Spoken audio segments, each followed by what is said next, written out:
Bonjour à tous. Nous allons démarrer cette conversation. Alors merci déjà d'être là, merci d'avoir pris le temps d'être avec nous pour cette première conversation sur ce sujet. Vous êtes très nombreux à vous connecter. Vous avez été quasiment 250 à vous inscrire. Donc voilà, je vois encore du monde là qui est en train d'arriver. Je démarre pour qu'on soit dans les temps. Donc la discussion aujourd'hui, ce sera sur le rôle de la direction R&D et de l'innovation face à la menace climatique et avec voilà, notre invité qui est Armand Hatchwell. Alors d'habitude, pour ceux qui nous suivent sur les webinaires, en général, on a des formats qui sont plutôt descendants où c'est Steam qui vous propose, en fait, vous présente certains modèles autour des sujets d'innovation. Et là, aujourd'hui, en fait, on s'est dit que ça pouvait être intéressant d'avoir plutôt une conversation avec des invités. Et vous le verrez en deux temps, je vous expliquerai un petit peu comment ça va fonctionner. Donc voilà, merci d'être là.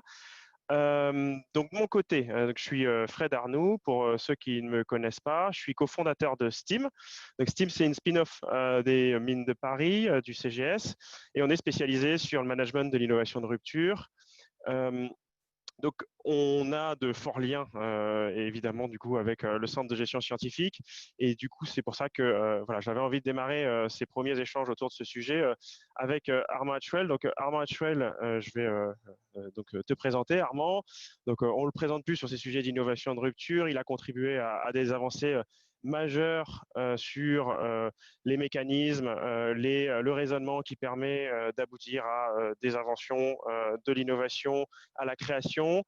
Il est titulaire de deux chaires à l'École des mines de Paris, l'une sur les théories et méthodes pour la conception innovante, et puis l'autre plus récente sur la gouvernance des entreprises, qui commence énormément d'ailleurs à faire parler d'elle autour des entreprises à mission. Donc la première chaire, en fait, vise à réfléchir justement à tous ces mécanismes, ces processus de gestion des processus de création et de management dans l'inconnu.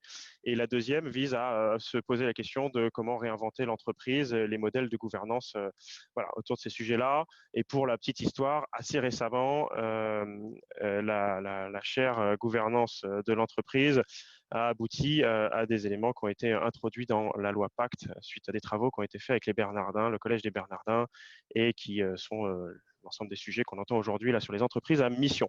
Voilà. Donc, pourquoi cette discussion aujourd'hui? On a beaucoup discuté ces sujets-là chez Steam. En gros, finalement, ce qu'on fait autour des sujets d'innovation de rupture, en quoi ça contribue à rendre le monde meilleur, en quoi que ça contribue aux sujets qui sont les sujets d'aujourd'hui sur la transition. Et récemment, très récemment même, on a eu une discussion avec mon associé et Armand Hatchwell autour de ces sujets de transition, et il nous racontait justement qu'il venait de publier un papier à ce titre dans un ouvrage collectif qui a été fait par les ingénieurs des mines qui se posaient la question de finalement, c'est quoi notre place, nous, en tant qu'ingénieurs, autour de ces sujets-là. Voilà, donc son papier s'intitule Le rôle de l'ingénieur face à la menace climatique. Et puis, avec Armand, on a décidé d'étendre un peu cette conversation autour finalement du rôle de la direction R&D et de l'innovation face à la menace climatique. C'est des sujets qu'on discute beaucoup avec vous. Et donc, voilà, je pensais que ça pouvait être intéressant pour vous de pouvoir interagir autour de tout ça.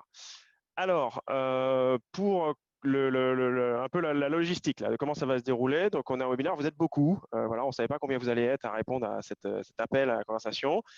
Et donc, du coup, on va le faire en deux temps. On va faire un premier temps où moi, je vais poser quelques questions à Armand pour poser un peu les bases, notamment pour qu'il puisse un peu vous présenter les réflexions qu'il a eues quand il a écrit ce papier. Et puis, dans un deuxième temps, on va prendre vos questions. Après à peu près 25 minutes de conversation, on va prendre vos questions et puis comme ça, vous pourrez échanger. Vu que vous êtes voilà, 200, on ne peut pas vous donner la parole à l'oral à tous. Donc, vous allez pouvoir proposer vos questions sur un petit onglet en bas, là, sur Zoom. Vous voyez, il y a écrit Q&R. Donc, Q&R, c'est l'endroit où vous allez poser vos questions. Et vous pouvez liker si vous avez la même question que quelqu'un d'autre, plutôt que de la poser plusieurs fois. Comme ça, moi, ça va me donner un poids pour les questions. Et puis, si jamais vous avez envie de commenter, de débattre pendant qu'on échange, vous avez aussi l'onglet Conversation que vous connaissez bien, parce que je pense que vous utilisez tous Zoom, et qui est l'onglet classique que vous utilisez quand vous conversez. Mais là, par contre, je ne répondrai pas à ces questions-là. Je ne peux pas gérer autant de flux. Voilà. Donc on va démarrer. Armand, un grand merci d'être avec nous. Voilà, c'est la première fois on échange comme ça sur Zoom avec autant de participants. Donc, merci beaucoup. Et je vais du coup commencer par te poser voilà, une petite question pour poser un petit peu les bases là, du sujet. Donc, l'intitulé du sujet, voilà, le rôle de la R&D, le rôle de la R&D et de l'innovation face à la menace climatique. Et voilà, j'aurais aimé un petit peu que tu donnes un éclairage sur, en gros, quelles sont les grandes propriétés, les grandes caractéristiques de la R&D, comme elle s'est conçue en fait dans l'histoire, pour que tu expliques un petit peu, voilà, qu'on puisse regarder finalement à l'aune de la menace climatique ce que ça voudra dire dans un deuxième temps. Voilà. Donc je te laisse la parole. Est-ce qu'on m'entend bien? Parfaitement.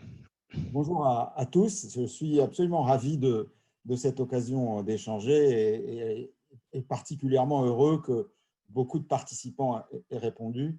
Et donc, je voulais commencer par montrer l'ouvrage qui a suscité alors, la discussion qu'on a eue, et surtout parce que c'est un livre qui a été provoqué par les élèves. Alors, ce n'est pas les profs, c'est les élèves qui ont fait un peu le tour des profs en leur disant « mais qu'est-ce que vous faites quelle est votre contribution à la lutte contre le changement climatique ?» Et c'est dans ce cadre que j'ai rédigé le papier que vous trouverez dans cet ouvrage. Donc, bien sûr, pas de surprise, tout le monde s'interroge, y compris, je veux dire, les jeunes élèves des écoles d'ingénieurs. Et c'est un petit peu à eux que j'avais commencé à m'adresser, mais je pense que ça pourra intéresser tout le monde. Alors, c'est important effectivement de se demander comment on manipule ce concept de R&D, et notamment lorsqu'on va parler de la question climatique. Alors, il y a eu une confusion, c'est comme ça, c'est passé comme ça. En gros, le concept de R&D a été constitué dans les années 55-60. Et en fait, on a mêlé dans ce concept deux mécanismes d'innovation différents. Le premier, qu'au fond tout le monde a en tête, c'est ce qu'on pourrait appeler une R&D aval. En gros, on a un dominant design, on est déjà dans une industrie mature et on va travailler sur les questions que pose l'activité de cette entreprise. En général, il n'y a pas de design qui ne pose pas de problème. Donc, dans tous les métiers, il a fallu avoir des laboratoires de caractérisation, de résolution des questions qui arrivaient au fur et à mesure de la production, des problèmes de qualité, etc. D'ailleurs, en général, les laboratoires de R&D, c'était toujours au début des laboratoires d'analyse. Ils avaient des moyens supérieurs, je dirais, au bureau d'études de mesure. Ils répondaient aussi à des agendas produits et en gros, ils se situaient, les questions qu'ils se posaient se situaient dans la stratégie classique de l'entreprise. C'est parfait, c'est très bien, mais on avait oublié qu'il y avait un autre modèle de R&D. On va garder pour l'instant l'intitulé R&D, mais qui vaut mieux appeler laboratoire de conception innovante, et dont le modèle le plus extraordinaire, totalement oublié. Et c'est pour ça que nommer cette conférence « L'inventeur » est tout à fait intéressant. Si je dis Thomas Edison, dans la culture collective, c'est un inventeur.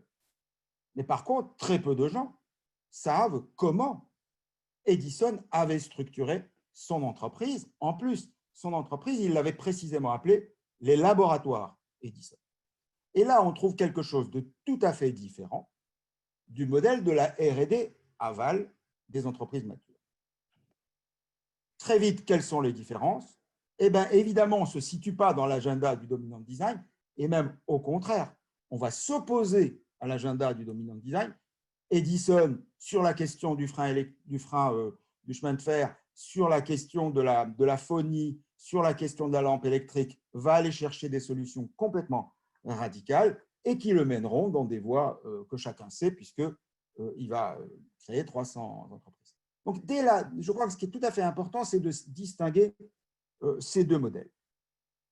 Pourquoi? Parce que ça va nous expliquer la crise de la R&D premier modèle, grosso modo, entre les années 90-2000. Qu'est-ce qui se passe? Eh bien, vous avez soit des gens qui vont complètement retrouver un raisonnement édisonien et même dans des métiers classiques, briser le code. Le plus célèbre, c'est Dyson. Dyson, il n'a aucune science particulière. Simplement, il s'attaque exactement à ce qu'on appelle la fixation industrielle, c'est-à-dire le fait de rester dans une zone de développement particulier qui était celui des grands de l'aspirateur de l'époque. Premier modèle. Et deuxième modèle, il saute sous les yeux, exactement ce qu'avait fait Edison, l'émergence. On a vu naître, à l'occasion de la high-tech, tout ce qu'on appelle aujourd'hui GAFA, c'est rien d'autre que des bambins qui vont briser les codes et se situer dans des courants nouveaux. Mais prenez Amazon, par exemple. En quoi ce que fait Amazon était surprenant pour la Redoute?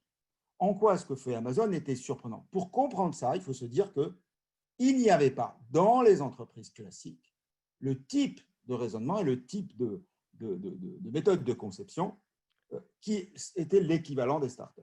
Alors, Ouais. Et est-ce que là-dessus, juste pour rebondir là-dessus, Armand, est-ce que pour reprendre le vocabulaire qu'utilisent de nombreux directeurs R&D innovation, est-ce que la R&D edisonienne ressemble à ce que eux nomment l'innovation de rupture, breakthrough innovation, ou ce type de formulation-là? Est-ce que pour eux, ils peuvent faire en fait, enfin, les faire synonymes en fait, ces mots-là?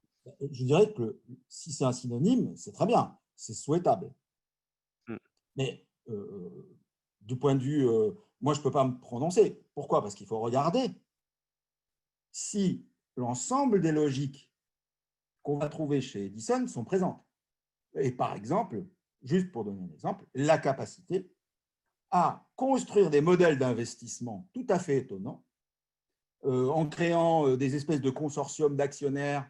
Et ça se faisait au laboratoire d'Edison. Et j'insiste sur ce point, dans les laboratoires de conception innovante, on ne sépare pas l'invention technique du business model. Edison développe des poupées parlantes pour sa phonie, pour ses nouvelles techniques de phonie. Il invente le studio cinéma. Donc en fait, et c'est là où on va revenir quand on va parler du climat, dans les laboratoires de conception innovante, il n'y a pas de frontière à l'innovation. Des fois, il faut passer par une innovation sociale. Après tout, Facebook, c'est une innovation sociale, pas seulement technique. Et donc, donc moi, je salue au contraire. Alors, pour résumer, après la crise des années 90-2000, quand même, il faut le dire, depuis 10 ans, et ça va dans le sens de ce que tu dis, on a aujourd'hui des évolutions dans beaucoup d'entreprises françaises, avec des degrés divers. Je ne veux pas citer ceux que je trouve les plus beaux et les plus intéressants, mais on a des degrés divers, mais on sent cette évolution présente. Elle n'est pas complète, mais c'est un atout aujourd'hui dès qu'on va parler des questions climatiques. Alors justement, sur la menace climatique, quand on échangeait ensemble, il y a effectivement une forme de singularité dans cette menace climatique. Tu dis justement dans ce papier qu'elle est inédite et enfin j'aimerais bien là justement aussi pour poser les bases justement sur cette deuxième notion là du titre de notre conversation, en quoi tu penses qu'elle est inédite à la fois en termes de propriété, d'amplitude, au vu de c'est pas la première crise au final que l'humanité a connue, enfin dans son histoire récente on va dire et notamment très très récente. Voilà donc est-ce que tu peux donner un peu un éclairage là-dessus aussi sur ces sujets-là? Et là, je vais dire des choses qui sont connues, donc je vais simplement les rappeler. Mais d'ailleurs, ce débat, les élèves ingénieurs le comprennent maintenant. Qu'est-ce qui est mis en cause? Qu'est-ce qui est mis en cause? Les énergies fossiles. Bon. Ça tombe mal parce que les énergies fossiles, c'est ce qui a été l'ADN, je dirais, de l'essentiel du développement depuis la première révolution industrielle, depuis la révolution anglaise. C'est-à-dire, en gros, là où on touche au niveau du code génétique de notre histoire industrielle. C'est le code génétique qui est touché. Mais ce n'est pas uniquement le fait d'émettre du CO2, c'est le fait aussi que l'ensemble des procédés qu'on a utilisés dépendaient de ce type d'énergie. Donc, en fait, on touche je dirais le principe, l'axiome zéro du système industriel. Donc, la propagation de ça se fait partout. Exemple qu'on a aujourd'hui, c'est que quand on cherche des procédés alternatifs, par exemple, on s'aperçoit qu'une des une des plus grosses difficultés va être l'eau. C'est-à-dire, dès qu'on va sortir de notre régime initial d'énergie, on tombe pour des raisons techniques, on va tomber sur des systèmes dans lesquels l'eau va devenir une ressource rare auquel on n'avait pas pensé historiquement dans le monde industriel. Mais l'énergie fossile avait aussi des tas de propriétés. En fait, même la définition de l'énergie, du point de vue scientifique, a été construite sur cette base-là. Ce qui fait qu'aujourd'hui, par exemple, si je considère ne serait-ce que l'intermittence, qui a été un des problèmes qui vient de la renouvelabilité, l'intermittence, le stockage, tous ces concepts n'étaient pas des concepts initialement centraux, et ils sont en train de le devenir. Donc, l'idée générale, ça consiste à dire la menace climatique, malheureusement, nous oblige à la rupture parce qu'elle frappe à l'endroit où le code, en gros, était le plus commun. Et c'est pour ça, d'ailleurs, on va y venir, évidemment, quand on regarde aujourd'hui les pays les plus émetteurs, qu'est-ce qu'on trouve? On va trouver les pauvres ou les riches. Les riches parce qu'ils ont énormément diffusé la consommation énergétique, et les pauvres parce qu'ils ont juste le charbon. C'est-à-dire ils sont restés dans un modèle qui est le premier modèle du climat.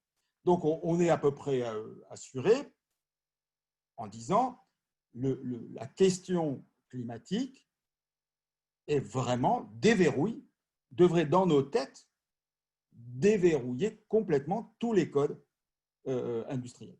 Et par rapport à ça, alors justement, tu parles de déverrouillage.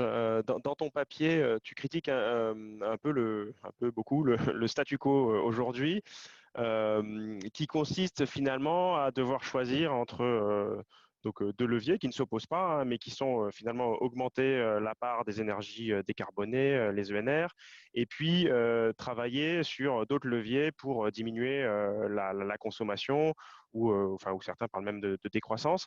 Et en fait, voilà, tu critiques un peu ce statu quo. Est-ce que tu peux nous expliquer pourquoi et qu'est-ce que ça veut dire? Parce que c'est vraiment pas évident pour quelqu'un de se dire, en fait, il suffit pas d'investir plus là sur les solutions qu'on a là aujourd'hui déjà. Oui, alors, quelle est la nature de la critique pour être le plus honnête possible? Je trouve que dire aujourd'hui que toutes les solutions sont disponibles, seul manque la volonté politique, alors, et non seulement faux, c'est-à-dire c'est pas vrai, tout dépend de ce qu'on appelle une solution qui marche. Et pour des tas de pays, il y a des solutions qui ne marchent pas. Donc, en fait, c'est une proposition qui n'est pas scientifique. Parce qu'une technologie, dire qu'elle marche, ça dépend du contexte, ça dépend de l'accessibilité, ça dépend de la solvabilité des gens, ça dépend des alternatives qu'on leur propose. Deuxième effet de cette proposition-là, ça met uniquement l'accent sur la volonté politique. Quand je mets l'accent sur la volonté politique, qu'est-ce que je fais? Je fais une urgence, et cette urgence va aboutir à jouer ce qui est disponible, la fixation, ce qui est fixé, ce qui est déjà là. Et ensuite, encore un autre effet, malheureusement, on veut résoudre une crise technologique grave par des incitations financières. Autrement dit, en mettant des taxes partout. Le résultat, à mon avis, c'est on a provoqué, c'est bien qu'on voit, une espèce de dissensus extrêmement violent dans la société. Et le deuxième, je dirais que ça, c'est un débat politique qu'on peut avoir, c'est-à-dire qu'en créant cette urgence et la fixation, on a provoqué des débats extrêmement violents. Mais le deuxième élément, qui, moi, me semble beaucoup plus intéressant, c'est de dire, est-ce que quelqu'un dans la salle sait quel est le volume d'investissement qui est mis en recherche et en conception innovante aujourd'hui sur le climat? J'ai posé la question il y a quelques années à un débat à l'ONU à Genève, pas à New York. Je n'ai pas la réponse. Le GIEC, ce n'est pas son job de faire l'évaluation. Et on va y revenir. Sur le Covid, on sait déjà combien ça coûte. On sait déjà que le Covid va nous coûter quelque part 2 000 milliards de dollars au plan collectif. Alors que sur le climat, on est aujourd'hui incapable de dire quel est l'effort collectif en innovation que l'on consent. C'est pour ça que je pense que la position qui consiste à dire il n'y a qu'à y aller parce que les solutions sont là, et ce qu'il faut, c'est de la volonté politique et convaincre les gens. Je peux la comprendre en disant oui, il y a une urgence, il faut y aller, mais je ne la comprends pas si la conclusion, ce n'est pas il va falloir dépenser 1 à 2% du PIB sur cette question en recherche pendant 10 ans. Okay. Et donc, du coup, là-dessus, est-ce que, par rapport à l'éclairage que tu donnes sur la recherche des événements au départ, est-ce que justement le rôle de la R&D va changer à l'intérieur de ces nouveaux enjeux ou face à ces nouveaux enjeux? Et finalement, qu'est-ce qu'ils vont avoir en main, ou quel va être l'agenda en fait des directions R&D dans les années à venir, si on se dit effectivement que, comme tu le disais, la menace est encore plus grande que certaines menaces qu'on a vécues récemment. Alors voilà, Alors, la je R&D, réagis quel est son parce rôle? que j'ai vu passer quelqu'un qui dit oui, le Green Deal européen, c'est 1000 milliards, Ouais. 1000 milliards sur 10 ans. On ne peut pas refuser, c'est une très bonne action, c'est une très bonne direction. Le gros problème, c'est que on va avoir besoin de technologies pour tout le monde, pas uniquement des technologies pour l'Europe. On va avoir besoin de proposer des solutions aux villages indiens, au Sahel marocain et tunisien, en Afrique. Et en plus, plus le temps passe, on sait qu'on aura des… Donc, il me semble que l'action européenne est très bien. Je ne suis pas sûr qu'elle soit à l'échelle, mais en tout cas, c'est la bonne direction. Et qu'est-ce qui, juste pour rebondir justement sur cette question, qu'est-ce qui manque de ton point de vue si on regarde le sujet, si on dit en fait peut-être que les investissements sont là, mais qu'est-ce qui manque en fait pour qu'en pratique en fait les activités se tournent beaucoup plus vers ça, si on Alors, regarde ça sous l'angle de la R&D? qui va piloter ces investissements? Qu'est-ce qui me garantit que ces investissements vont porter vraiment sur des solutions en rupture? En général, quand on met des jurys collectifs, s'il n'y a pas dans ces jurys des gens qui ont l'expérience du développement de projets en rupture, du développement de projets innovants, à nouveau, on a des effets de fixation, c'est-à-dire on va jouer les choses connues, on va jouer les choses pour lesquelles il y a des partenaires industriels que l'on considère comme fiables. Et donc, moi, mon souhait serait de dire, dans les grands programmes, je veux là encore pouvoir distinguer. Je pourrais vous le montrer par exemple sur les vaccins. Il y a 180 projets de vaccins pour le Covid. Ce qui serait intéressant, c'est de savoir quelle est la variété. Quelle variété est explorée? Est-ce qu'on n'a pas une redondance d'investissement? Si on a une redondance d'investissement sur ce qui est aujourd'hui considéré comme faisable, jouable, on risque effectivement de rater la cible parce que, on va y revenir certainement, le changement climatique nous place devant un inconnu radical. Sur ces effets, tu parlais d'effets de fixation, là, c'est une notion que tout le monde ne connaît pas forcément.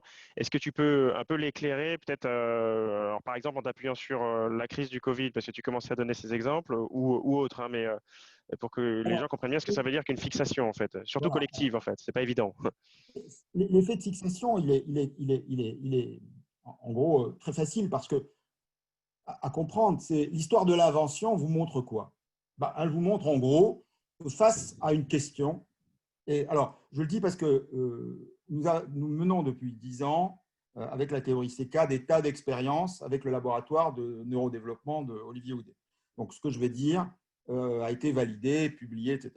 Si vous donnez un problème un petit peu nouveau, un peu créatif à une population de gens, en gros vous allez avoir à peu près moins de, on va dire, 15% de gens, 15% de gens qui vont explorer en dehors de ce qu'on appelle la zone commune. Et la zone commune, c'est celle que tout le monde va trouver intéressante, réalisable, faisable, fiable. C'est-à-dire celle qui correspond, en gros, c'est ça ce qu'on appelle la zone de fixation.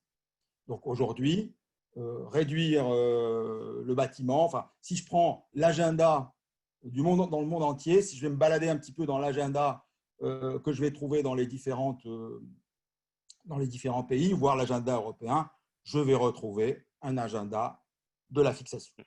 Je ne vais pas trouver, par exemple, une proposition totalement… J'en prends une parce que je l'aime bien, mais ça ne veut pas dire que j'y crois. Ça veut dire que je pense qu'il faut étudier ça. C'est ce qu'on appelle la photosynthèse artificielle. Mais pour moi, le bon agenda sera l'agenda qui me permettra de vérifier qu'au moins 20 ou 30% des projets sont de vrais projets de rupture et dans l'inconnu. Ok, donc ça veut dire qu'au niveau des financeurs, que ce soit à des niveaux micro, au niveau des entreprises ou à des niveaux macro, il faut s'assurer en fait que, pour le dire très concrètement, les budgets ou les efforts, les ressources sont bien alloués en partie à des solutions qui sont plus ou moins connues, dont on connaît l'efficacité avec quelques incertitudes, mais aussi qu'on s'assure, enfin, qu'il y ait une autorité qui s'assure en fait que ces ressources soient bien utilisées à l'exploration. Voilà. Et aussi parce que ces fameuses solutions faisables, qui apparaissent faisables, etc., il faut se rendre compte que souvent, c'est ce qu'on appelle des risques masqués. C'est-à-dire, on a fabriqué des analyses qui les rendent sans risque. Je vais prendre un exemple pour que tout le monde comprenne. C'est une des données classiques de l'histoire de l'automobile que quand on regardait deux projets, un projet, je dirais, incrémental, un projet d'amélioration d'un véhicule connu. Tous les calculs de rentabilité le donnaient avec un faible risque.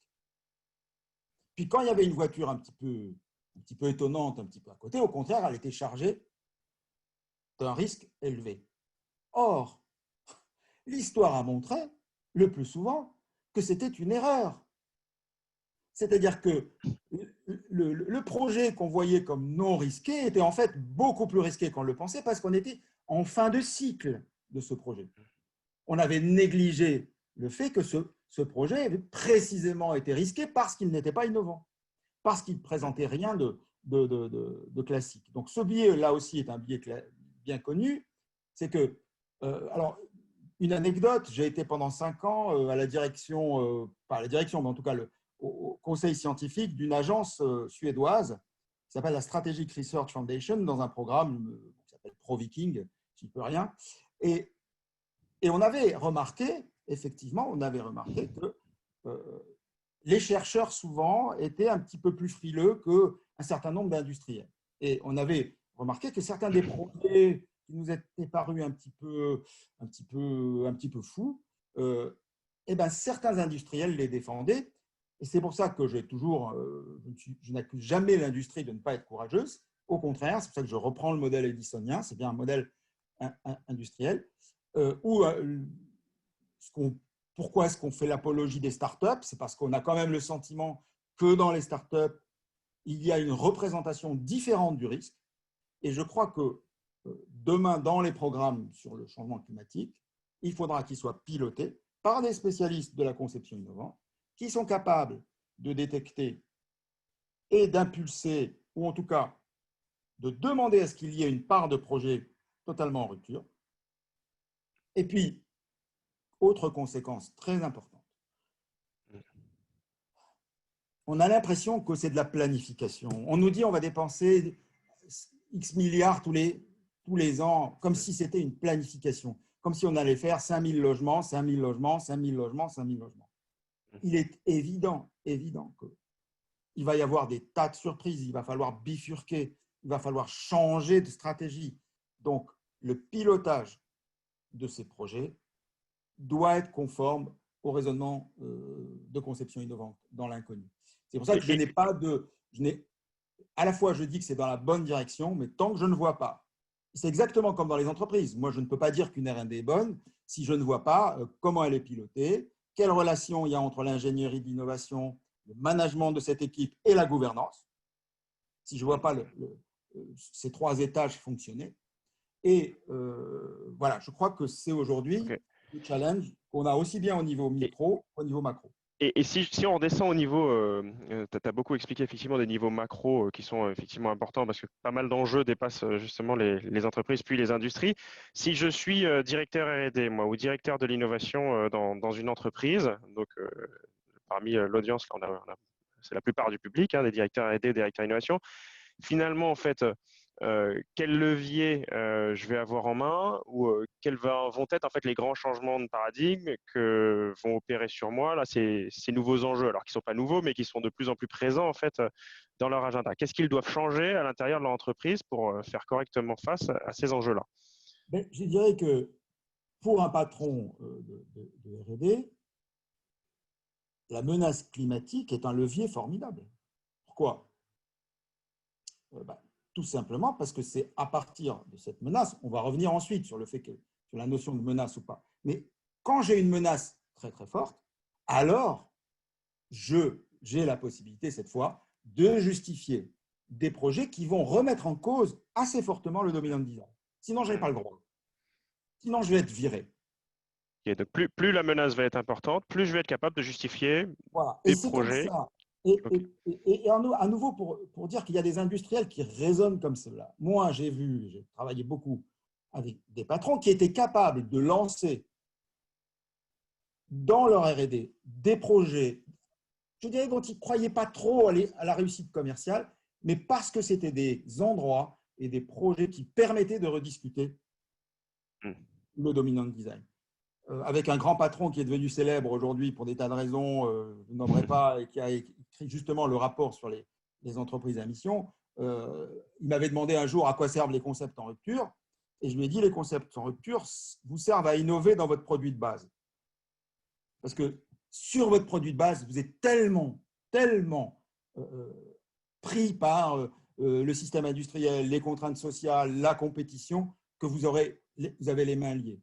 Donc vous avez intérêt à avoir cette aire de jeu totalement différente qui va donner naissance à des bébés différents, mais qui va avoir en retour aussi un effet sur votre ligne de base. Donc je dirais que pour un patron de R&D, avoir la possibilité, au nom de la menace, de s'engager dans des voies qui vont totalement réenrichir son écosystème, totalement réenrichir les sciences avec lesquelles il travaille, et surtout lui donner, j'insiste sur ce point, lui donner la possibilité de penser à des solutions business différentes. Si on a travaillé, tu as eu la gentillesse de rappeler qu'on a été à l'origine de la société à mission, de la raison d'être de la loi Pacte, c'est parce que notre analyse il y a 10 ans, c'était de dire ce n'est pas avec les entreprises ayant des codes de gouvernance standards qu'on va facilement s'attaquer à la menace climatique. On a besoin d'avoir des gouvernances ouvertes. Il n'y a pas de réponse générale nécessairement, mais une des réponses qu'on a données, et je suis absolument très heureux, je ne pouvais pas être plus heureux, moi, que d'entendre Emmanuel Faber transformer Danone en entreprise à mission. Au nom de quoi? Au nom des 2 milliards qu'il va investir dans la rupture de la chaîne plastique pour tous ces produits. Et là, pour moi, c'était ça le bon effet de la menace climatique, c'est-à-dire je modifie mon raisonnement d'investissement parce que je suis dans l'inconnu, j'ai besoin de faire des ruptures, j'ai besoin que mes actionnaires me suivent, donc je propose une formule dans laquelle je vais avoir maintenant les mains libres pour développer des projets tout à fait inattendus. La chance ou le talent, chacun verra, c'est que même les fonds américains, sur Danone, ont voté à 99% le changement de statut. Et donc, ça veut dire que le raisonnement qui consiste aujourd'hui à dire nous avons besoin d'investir, mais de façon différente, dans une R&D adaptée à la rupture du changement climatique, ben finalement, est-ce que ce n'est pas déjà quelque chose tout à fait acceptable, y compris pour des actionnaires? Donc, on serait bien là de manière cohérente. Et après tout, que des élèves de l'école des mines, des jeunes ingénieurs des élèves ingénieurs qui ont 20 ans nous disent il faut travailler là-dessus, ça veut dire qu'on est dans l'air du temps. Ok. Alors, je vais, merci Armand. Je vais ouvrir un peu le débat à l'ensemble des auditeurs de l'audience là. Donc, si vous avez des questions, n'hésitez pas à poser vos questions là dans le petit onglet Q&R en bas de l'écran. Et puis je vais les retransmettre moi à Armand.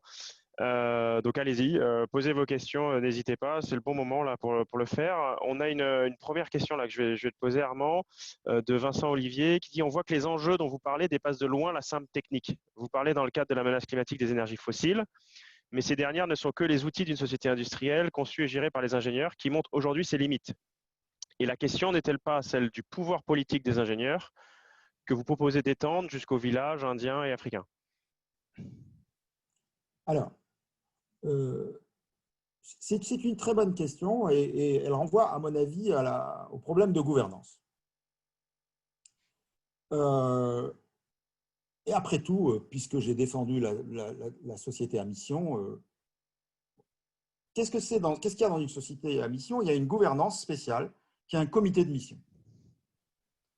Si on regarde aujourd'hui le comité de mission de Danone, eh ben, on n'y va pas y trouver que des technologues, que des techniciens. Donc, au contraire, moi, j'ai toujours pensé que la technologie en rupture, c'est-à-dire au fond, les ingénieurs ne développent pleinement leur talent, c'est la position de l'École des mines de Paris depuis 2 siècles, ne développent précisément leur talent que dans des mondes qui sont cohérents, je dirais, avec ce talent. Pour le dire très vite, si vous développez des procédés qui exigent une très grande rigueur de mesure, voilà, il faut mesurer au ppm. Il est évident qu'il faut qu'il y ait un consensus chez tout le monde pour que les règles de travail qui vont s'imposer correspondent à la précision qui est souhaitable. À l'hôpital, aucun d'entre nous n'est choqué si on exige d'un chirurgien qu'il se lave les mains pendant 15 minutes avant d'entrer opérer.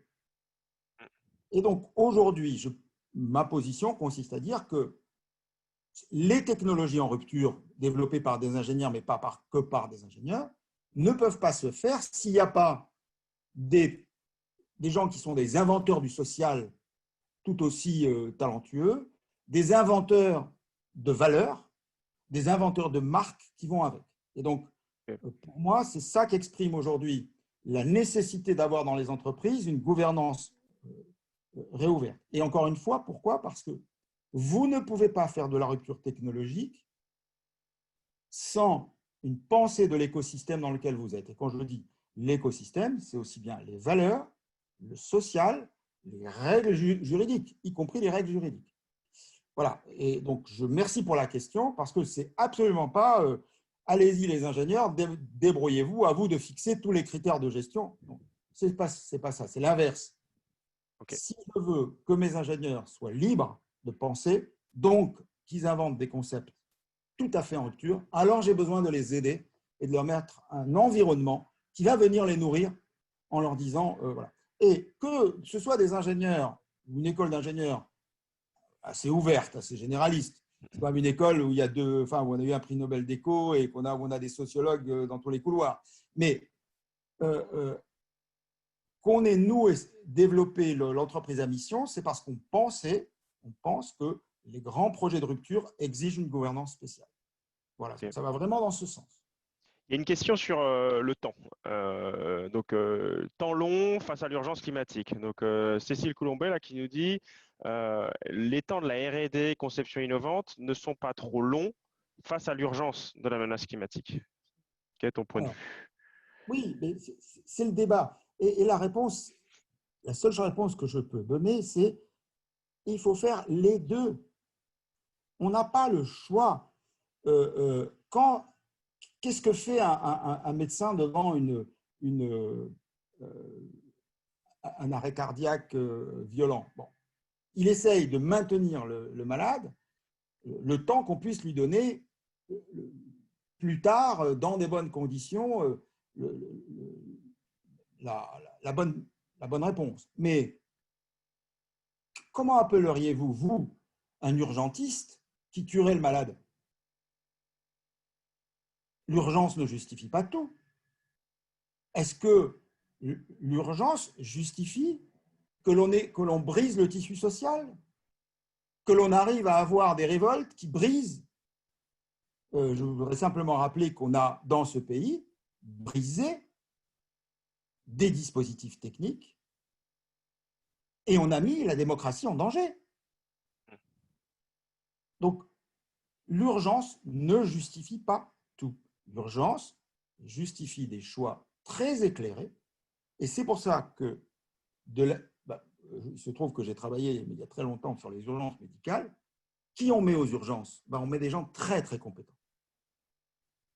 On met des gens qui ont la vision la plus large et qui sont justement capables de ce qu'on appelle bien manager le malade. C'est-à-dire de ne pas le tuer tout de suite pour le guérir, de le maintenir, de faire ce qu'on appelle un déchocage et de laisser le temps à l'arrivée des différentes solutions. Donc, ma réponse, elle est très simple, c'est que pendant 20 ans, nous aurons à investir continuellement dans des solutions de rupture au cas où les urgences nous tuent. Parce que les urgences, la réponse urgente pourrait… Alors, quand je dis nous tuer, c'est au sens politique, social, parce que, tout simplement, on n'a peut-être pas eu le temps de l'évoquer, mais il faut bien voir que ce qu'on appelle l'urgence, ça consiste à faire payer certains. Puisqu'on va détruire leur écosystème. Demander aujourd'hui à un paysan indien de ne plus faire, de ne plus utiliser de la bouse de vache ou, pour se chauffer, ou demander à un Polonais de se débarrasser du charbon. Voilà, c'est une solution Ok. qui est, en gros, demander à un malade en mauvaise situation d'empirer son cas. Il y a une question qui rejoint un petit peu la question d'avant, qui était justement donc de Sylvain qui demande est-ce que c'est une rupture uniquement technologique? Donc là, on a un peu la réponse, mais il dit voilà, quid de la rupture des mentalités? Et il propose une citation de James Gustav Speth qui dit nous, les scientifiques, en gros, il y a besoin d'une transformation spirituelle, je traduis de l'anglais, d'une transformation spirituelle et culturelle forte, et nous, les scientifiques, nous ne savons pas faire ça. Voilà. Alors, ça dépend quel scientifique. Ça dépend quel scientifique. Et là, à nouveau, merci parce que toutes ces questions me permettent de préciser le tableau. Quand Edison, par intuition, pense que le divertissement est en train de devenir une valeur de la société américaine des années 10, des années 20, et que c'est une valeur, ce n'est pas technologique, c'est anthropologique. Et donc, pour moi, la conception innovante aujourd'hui inclut l'innovation anthropologique. J'ai donné l'exemple moi-même puisque je me suis battu pour une innovation anthropologique de fond, que je pourrais vous expliquer pourquoi elle est anthropologique, parce qu'en disant qu'une société a des buts non lucratifs, on brise un code anthropologique qui s'est réglé à la Révolution française. Je pourrais longuement en parler. Mais une innovation anthropologique, on nous parle, par exemple, d'inventer des nouveaux mondes communautaires. Mais le théoricien de la théorie CK dit « welcome ». Moi, que vous m'écriviez un C0 qui consiste à dire, par exemple, je vais inventer des sociétés dans lesquelles les rapports sociaux sont amicaux et empathiques. Pour moi, théoricien de la conception, c'est la même chose. En revanche, ce que je peux vous prévenir, c'est ne comptez pas que l'idée seule va déterminer le processus de conception. Parce que ça, c'est la théorie CK.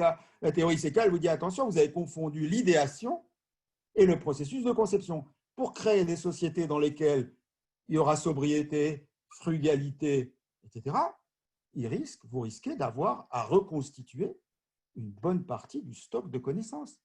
Et c'est pour ça que je suis tellement ravi aujourd'hui que la théorie CK soit utilisée où? En permaculture. Il y a toute une série d'équipes de l'INRA aujourd'hui qui sont en train d'essayer d'inventer de nouveaux rapports agricoles avec les agriculteurs, avec les écologistes, mais simplement parce qu'on prend un sérieux. C'est-à-dire, on se dit, de la même façon qu'un pneu d'automobile sans caoutchouc, ça va être dur, de la même façon, un dispositif agricole coopératif, écologique, équilibré, résilient, durable, ce qu'on appelle généralement la transformation des mentalités, eh ben, je réponds, ça va vous demander une ingénierie. Ça, maintenant, tout le monde est d'accord.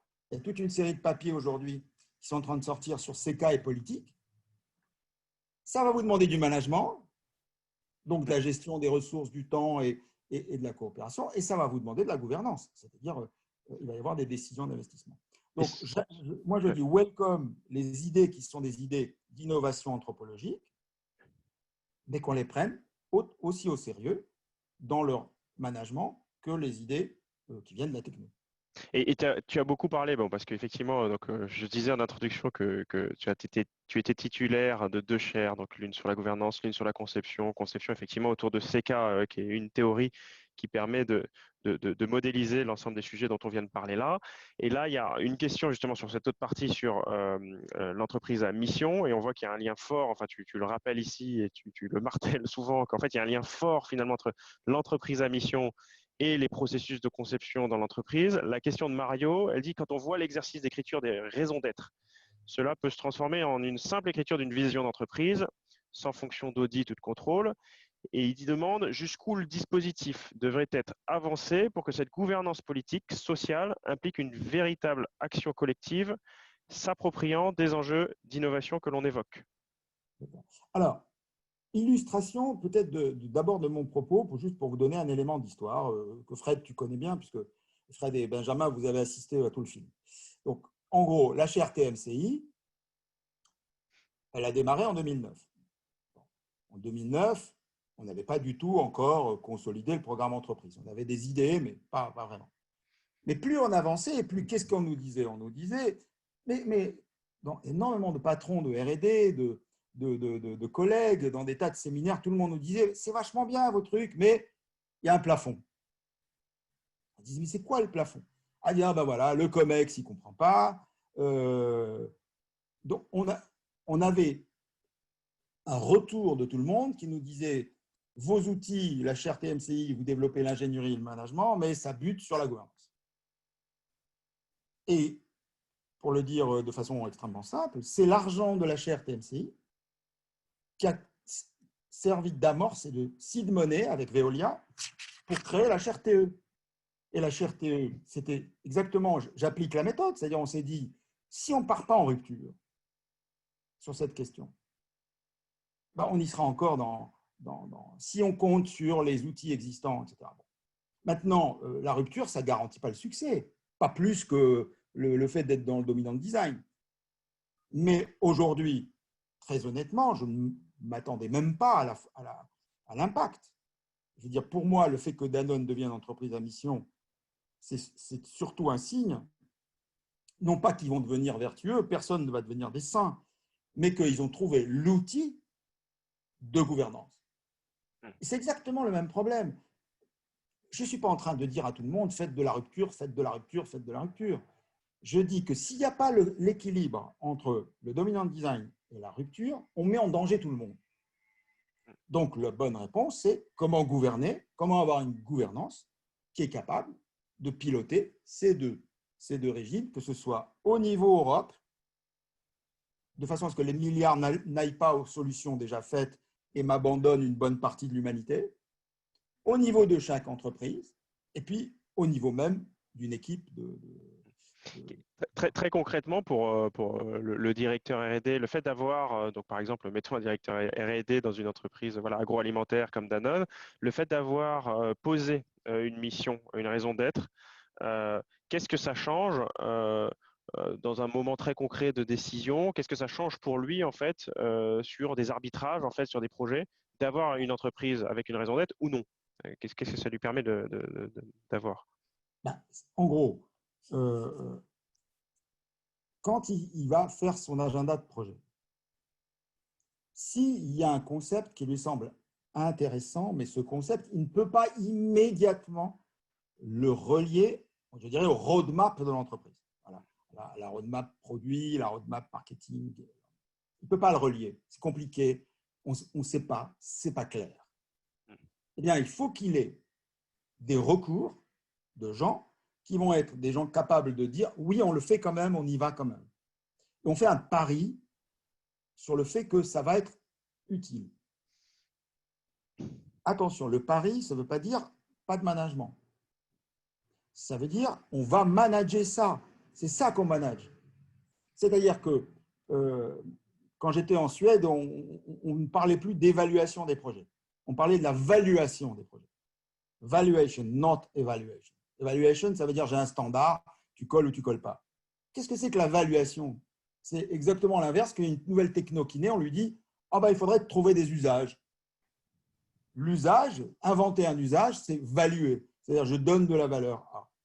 Et je crois que avoir un portefeuille de projets, alors les exemples abondent parce que dès qu'on brise le code énergétique, grosso modo, on met en danger le business model. D'ailleurs, il suffit de suivre les startups qui se développent sur ces questions d'énergie. Il y en a une qui vient de sortir de l'école, là, que je trouve très, très élégante et très sympathique. En plus, elle est une société à mission. Et ben, quand on la regarde, on se dit, mais pourquoi les grands ne l'ont pas fait? Et en fait, la réponse est, et bien sûr que certainement les grands ou des patrons de R&D ont eu cette idée, mais elle n'a pas apparu reliée. Donc le problème maintenant, c'est qu'il faut que cette start-up survive ou qu'elle se fasse racheter dans quelques années. Mais imaginons que jamais cette idée n'ait été développée. Eh bien, on aurait perdu. Tout le monde aurait perdu. Il y a une question, alors, un cri de colère de Flory qui dit comment les ingénieurs, mais aussi les concepteurs, peuvent-elles porter ce message à plus haut niveau et comment embarquer et engager les directeurs R&D, mais aussi et surtout business, alors que certains vivent actuellement un repli profond vers le cœur métier. Alors, c'est une question qui a été beaucoup likée d'ailleurs. Flory, ta question, voilà. Alors, moi, je ne peux pas, répondre. Je suis comme un médecin. Au téléphone, il y a, dans une émission, il y a quelqu'un qui dit moi, j'arrive pas à convaincre mes chefs. Bon, vous appelez un médecin, vous dites je comprends pas, moi j'ai des migraines et elles ne s'arrêtent pas. Je ne peux pas répondre sur le cas. Je peux répondre sur nous, chercheurs, ce qu'on a fait. Aujourd'hui, il y a des formations à ces sujets. Parce que ce sont des sujets qui méritent quand même un minimum de formation. Deuxièmement, quand même, on a une nouvelle loi. Je profite de l'occasion pour vous dire, étudiez ce qu'a été la loi Pacte sur les sociétés à mission. Pourquoi vous allez avoir des tas de sociétés. J'étais hier soir, je ne peux pas vous donner les noms parce que tant qu'elles ne sont pas au greffe, j'étais hier soir avec un laboratoire pharmaceutique, avec des tas de gens qui sont en train de choisir ce statut parce que ce statut permet de protéger l'innovation et l'innovation de rupture. Donc, ma proposition, pour ceux qui ont ce souci-là, c'est, je ne leur demande pas de faire la révolution dans l'entreprise, ça n'aurait pas de sens, mais d'essayer d'acquérir le maximum de connaissances, un, sur les laboratoires de conception innovante, deux, sur les nouveaux statuts d'entreprise, pour en discuter, partager, et voilà, on ne peut pas aller plus loin, mais quand même, ce qui me surprend, c'est qu'on a été très loin, nous, chercheurs. On n'a pas laissé les gens, je dirais, on n'a pas dit allez l'infanterie, allez-y. On s'est battu pour qu'il y ait un statut aujourd'hui. On s'est battu pour que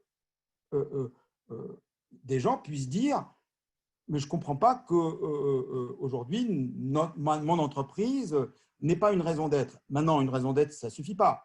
Mais quand il y a une raison d'être, vous pouvez au moins dire je ne comprends pas, il y a une contradiction avec la raison d'être. Quand il y a une société à mission, c'est un peu plus fort parce que vous pouvez avoir un retour, il va y avoir un contrôle, il y aura un effet de contrôle. Mais quand il y a de nouvelles idées, la bonne façon de voir les choses, c'est ce qu'on est en train de faire. Je remercie tous ceux qui se disent mais moi, comment je peux avancer? Et la réponse est seul, non. Voilà. Seul, vous ne pouvez pas. Il faut accéder, il faut vous doter d'outils, il faut vous doter d'arguments, il faut vous doter d'exemples. Il faut dire, tiens, regardez le voisin, il a fait ça, il a fait ça. C'est-à-dire qu'il faut créer un mouvement culturel. Et c'est pour ça que je suis ravi de ces occasions de faire partager les choses. Quand on a commencé à développer la théorie CK, on n'avait même pas la chance qu'elle devienne légale. Aujourd'hui, la société à mission, c'est la loi. La théorie CK, ça reste une théorie, vous êtes convaincu, vous n'êtes pas convaincu. Mais là, il y a des outils. Et si on peut faire passer l'idée à tout le monde que on fera d'autant mieux des innovations de rupture qu'on a une gouvernance qui est cohérente, je pense que ça déculpabilise. Bah oui, ne vous mettez pas, vous portez pas le monde sur vos épaules. Bah, si vous n'avez pas la gouvernance adaptée, bah, vous n'avez pas la gouvernance adaptée. Et on est là tous ensemble pour faire évoluer la gouvernance parce que c'est un mouvement collectif. Mais on a quand même, j'insiste, on a quand même des tas d'outils qui n'existaient pas. Il y a à peine 1-2 ans, ça n'existait pas. Il y a une question justement là sur la gouvernance, mais qui dépasse un peu l'entreprise. Question de Florian et puis une question aussi de Catherine Garcera. Et Florian demande sur la gouvernance, ne manque-t-il pas un organe politique de régulation de l'innovation? Et puis Catherine dit, en fait, sur les sujets en fait, de menaces climatiques, ça dépasse souvent les frontières de l'entreprise, voire de l'industrie. Voilà, comment s'organiser? Alors, depuis un siècle et demi, toutes les innovations de rupture dépassent les frontières de l'entreprise. C'est clair. C'est très rare. La première innovation de rupture la plus surprenante, c'est comment des entreprises de chimie qui faisaient du colorant autour des années 1890 découvrent que les colorants sont des antiseptiques. Bon, vous étiez dans la chimie, votre réseau, c'est les marchands de soie, vous leur vendez du vert, du rouge, et votre clientèle, c'est les jolies dames qui s'achetaient des robes de soie hyper colorées, etc., etc. Vous vendez de la couleur et tout d'un coup, vous découvrez que votre petite couleur bleue, jaune, là, elle est antiseptique. Vous n'êtes ni dans la pharmacie, vous n'êtes même pas dans la médecine. Transformation absolument gigantesque. Et les big pharma sont nés de la chimie.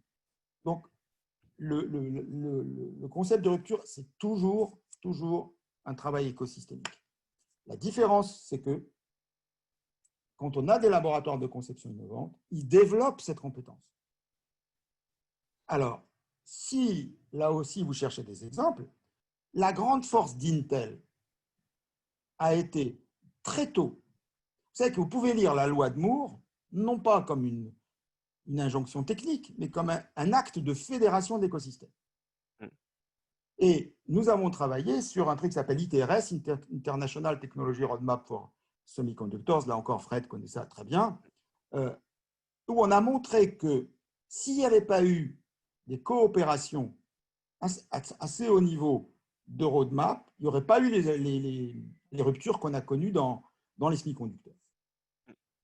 Donc, c'est pour ça que je crois quand même qu'il y a une certaine cohérence. Qu'est-ce que font les sociétés à mission? Regardez bien. Leur comité de mission, la moitié n'est pas dans l'entreprise. C'est-à-dire, elle s'ouvre. Bien sûr, tout le monde a entendu parler d'open innovation, mais il faut aller un peu plus loin. Ce n'est pas juste j'achète là où les bonnes idées sont. C'est je construis des réseaux. Vous savez que la France est probablement le leader mondial du chanvre grâce à un dispositif de type écosystémique dans lequel des architectes, des utilisateurs, des technologues ont réinventé la valeur du chanvre. Donc, le théorème est très simple. Un laboratoire de conception innovante, il sait que l'innovation technique n'est pas séparable de l'innovation business. Il sait aussi qu'il a besoin d'avoir des compétences de relations écosystémiques. Et donc, il développe, c'est un métier, de construire des partenariats, etc. Et si en plus, il a une gouvernance qui ouvre ces partenariats, c'est-à-dire où il y a déjà un certain nombre de relations qui sont ouvertes, la cohérence se fera entre le micro et le macro. Voilà aujourd'hui, je dirais, rien n'est jamais suffisant, mais on a énormément d'outils aujourd'hui qui n'existaient pas il y a 15 ans. Ok, je pense que je vais arrêter là pour les questions parce que je vois que l'heure file et il est 12h33. Alors, on a vu qu'il y avait plus de questions que celles auxquelles Armand a eu le temps de répondre. Donc, on garde ces questions. Bon, alors déjà, merci beaucoup à tous d'avoir participé, hein. Vous avez été très nombreux à participer à la conversation.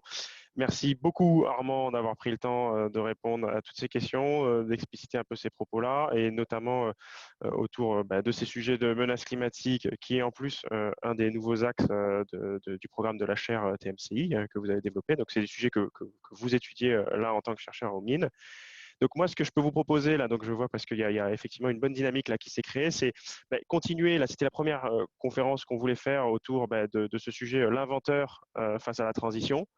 Ce que je vous propose, c'est de vous donner d'autres rendez-vous, mais surtout vous inviter à expérimenter avec nous. Alors, pour info, on travaille souvent avec un triptyque mine, Steam et des industries, où on explore un peu des nouveaux terrains. Et ça, c'est un nouveau terrain pour nous, de se demander en fait comment on va adapter tous ces outils de la conception innovante, les outils de management d'innovation de rupture, pour être plus efficace, plus pertinent dans les réponses qu'on va pouvoir faire. Donc, je vais revenir vers vous sur LinkedIn, et puis ceux qui sont intéressés, alors vous pouvez déjà me le mettre dans le chat, mais aussi sur LinkedIn, répondre si ça peut vous intéresser de venir expérimenter avec nous ces sujets-là, si vous avez des terrains de jeu à proposer, soit à Armand directement, soit à Steam, soit pour de la recherche, soit avec nous, voilà, de manière générale. Moi, je tiens beaucoup à remercier les participants, et évidemment, la pertinence des questions est toujours, sur ces sujets, on s'enrichit en permanence. Et donc, vraiment, merci. Évidemment, l'École des mines est au service de la République. Donc, vous pouvez nous contacter quand vous le souhaitez, et on essaiera de vous répondre dans la mesure du possible. Il y a une littérature abondante, mais on n'a pas toujours le temps de lire. Donc, voilà, on s'efforcera de partager avec vous sous les formes les plus adéquates. On vous enverra des ressources, des liens, notamment des liens dans des livres et études dont Armand a parlé, celui des élèves. Voilà. Alors, si vous pouvez acheter celui des élèves, ce sera intéressant. C'est un ouvrage collectif fait par les élèves. Donc voilà, Armand le remet ici. Voilà, si vous pouvez l'acheter via votre entreprise, ça leur fera plaisir. C'est très bien. Mais voilà, merci à tous, merci d'avoir été là, et puis j'espère que voilà, la conversation continuera sur les réseaux, et puis merci Armand, voilà, à bientôt à À tous. bientôt à tout le monde.